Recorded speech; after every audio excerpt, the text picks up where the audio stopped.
Et bonjour et bienvenue sur la chaîne des jouets des hommes.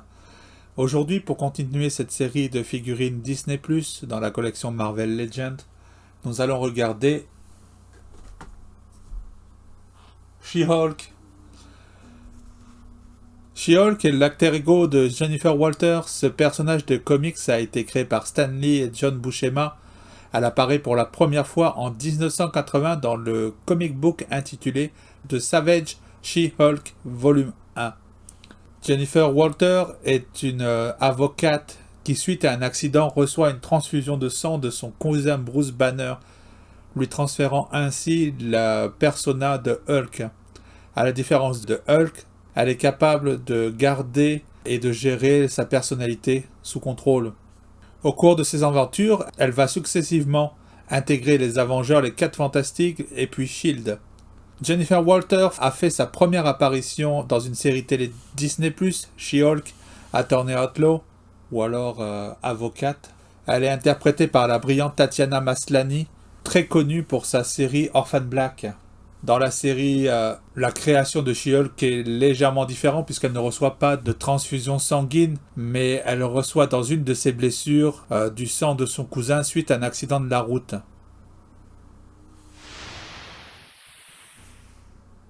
Regardons cette boîte. Comme d'habitude, on est face aux anciennes générations de boîtes Marvel, puisqu'il y a toujours le petit plastique transparent pour voir la figurine et le très peu d'accessoires. Ah bien, ça devient une habitude malgré que les prix continuent à augmenter. Le logo Marvel Legends est placé en haut, donc la figurine. Marvel Studios She-Hulk pour la série Disney+. On a le logo Hasbro. On a une représentation de She-Hulk, Tatiana Maslany.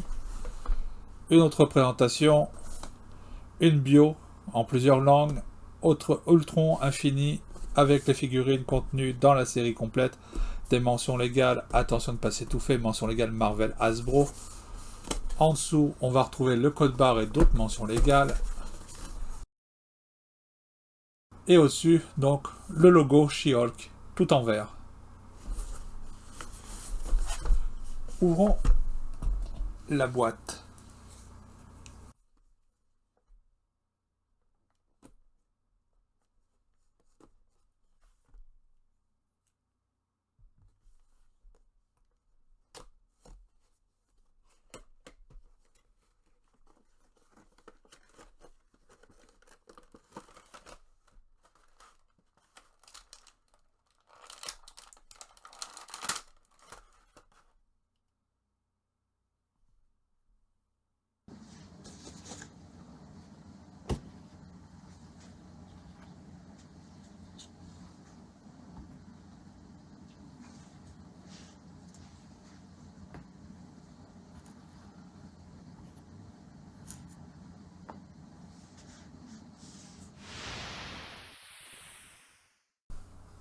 Regardons d'un petit peu plus près la figurine.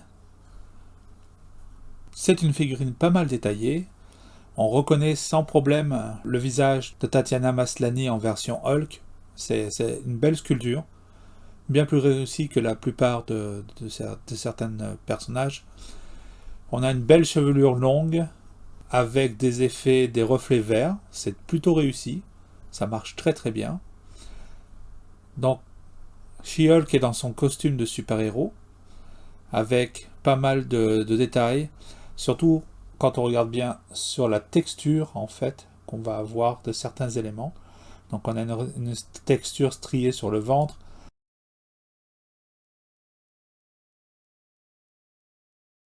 Les parties en pourpre ne sont pas texturées. On a le retour de la texture sur le blanc. C'est pas mal du tout. C'est du beau travail.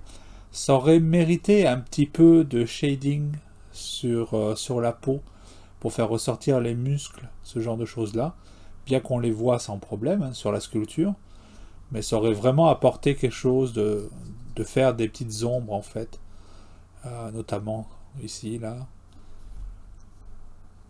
Donc, c'est ça. Voilà, des belles baskets pour ces très grands pieds. C'est une figurine qui a l'air de tenir quand même pas trop mal debout. En tout cas, on va regarder les articulations. Donc, la tête va être pas mal gênée par la belle chevelure qui a été sculptée. C'est clair que ça sera pas facile. Elle peut quand même pencher la tête, mais on ne pourra pas relever la tête. On va pouvoir la pencher un petit peu sur les côtés, comme ceci. On peut tourner, mais on est bloqué par ici. Pareil ici, donc on a très peu de mouvement à cause de la chevelure. On va pouvoir lever le bras à 90. On peut lui faire une rotation complète. On a la rotation au niveau du biceps. Cette fois-ci, à la différence de notre amie Miss Marvel, on a une double articulation au niveau du coude. On a la rotation au niveau du poignet, ainsi que le pivot.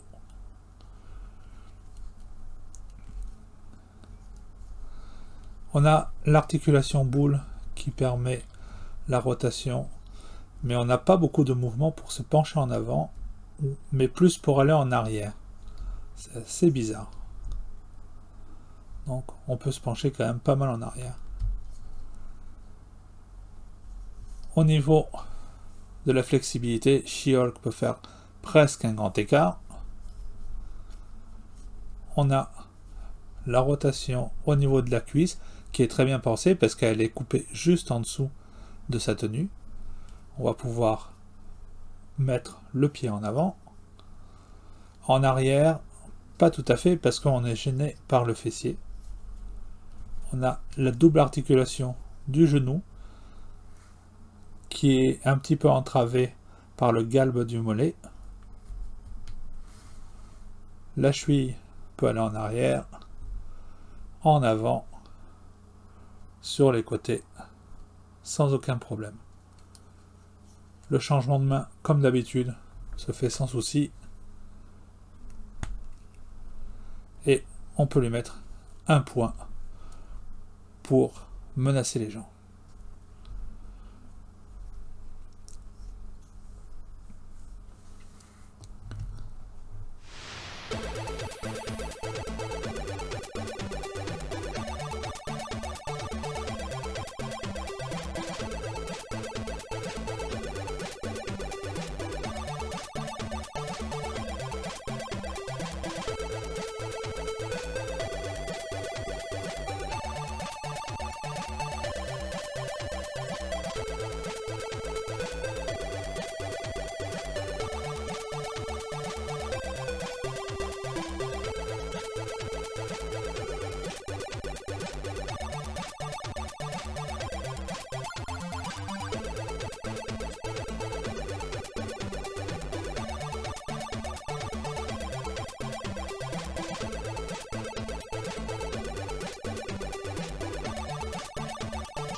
Et la voilà réunie avec Hulk, la version MCU.